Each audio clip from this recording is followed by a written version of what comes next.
శివ శివ హర హర శివ శివ గంగా జలము తెచ్చి నీకు అభిషేకము చేతునంటే గంగా జలము తెచ్చి నీకు అభిషేకము మరి చేతునంటే గంగ జలమున సేప కప్పల ఎంగిలంటున్నావు శంభో హర ఆహా. శివ శివ హర హర శివ శివ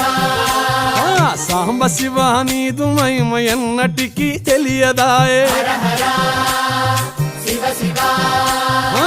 ఆవు పాలు తెచ్చి నీకు అర్పితము చేతునంటే పాలు తెచ్చి నీకు అర్పితము చేతునంటే ఆవు పాలన లేక దూడల ఎంగిలంటున్నావు శంభో ఓహో శివ శివ గట్టిగా హర హర శివ శివ అది సాంబ శివ నీదు మహిమ ఎన్నటికీ తెలియదాయే సాంబ శివ నీదు మై